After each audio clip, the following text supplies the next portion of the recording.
This is Reading Explained, where each week I tell you what's happening in these readings that you hear at Mass on Sunday, so when you're there, you don't have to worry about missing their messages. This week is the 25th Sunday in Ordinary Time, and if your parish is currently following the Year A reading cycle, then the second reading that you'll hear tomorrow at Mass is from the letter of St. Paul to the Philippians. But in order to be able to appreciate what it's saying, you need to know what's happening behind the scenes. So, historians believe that this was written somewhere around the year 62 AD in Rome.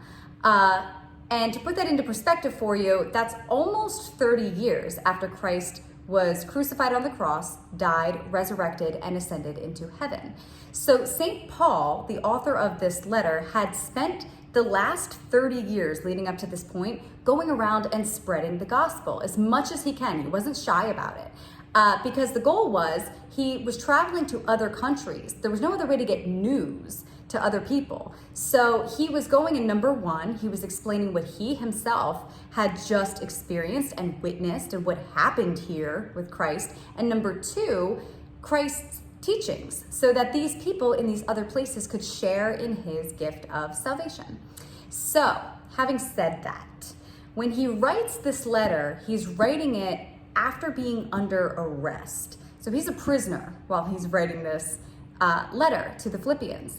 And he's forced to contemplate whether or not they're going to kill him for his crime. And what was his crime? Well, according to the letter, it was going around and teaching people about Christ. So he's sitting there wondering whether or not he's going to die, and he writes this letter to the Philippians. And you would think that a letter like that would be written with some kind of fear or frustration or sadness or panic even, but no, it's a letter of joy.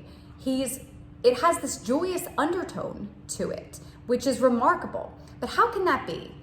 Well, that's because I think he hacked the system a little bit. He found the secret to happiness. And that's because he's not afraid of any outcome. Whatever outcome happens, whatever situation happens to him is God's will. So he's okay with it. He's not going to be mad about it.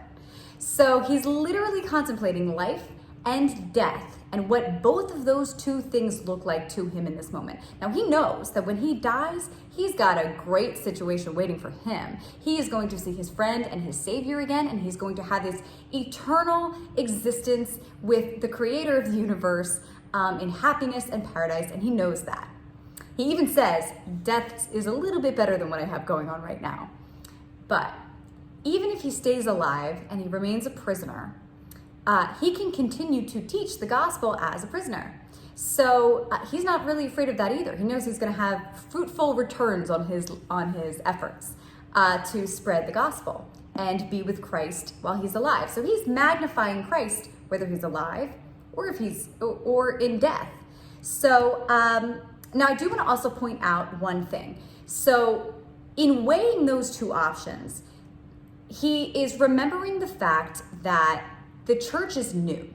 Christ left them with the assignment of establishing the church and furthering the establishment of the church on earth. And he knows that that is based off of someone spreading these teachings. So because the church is still so young, it's only been 30 years since he ascended into heaven, he knows the importance of remaining here and continuing to teach. So that's what he does. I should also point out that the reading that we are hearing tomorrow is from chapter 1 of the letter of St. Paul to the Philippians, but there are two verses that are not included in the reading itself. All that they say is that he's writing to the people and to the community and saying, look, I anticipate I'm going to return to you and continue teaching, but in the meantime, all that I ask is that you continue to live a gospel-friendly life. So that's the part that's not included in there. But now that you have all that information, let's hear what the reading actually says. A reading from the letter of St. Paul to the Philippians. Brothers and sisters, Christ will be magnified in my body, whether by life or by death.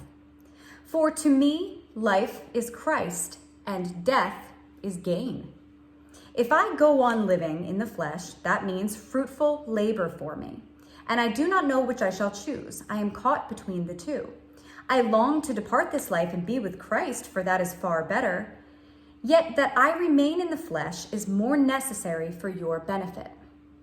Only conduct yourselves in a way worthy of the gospel of Christ.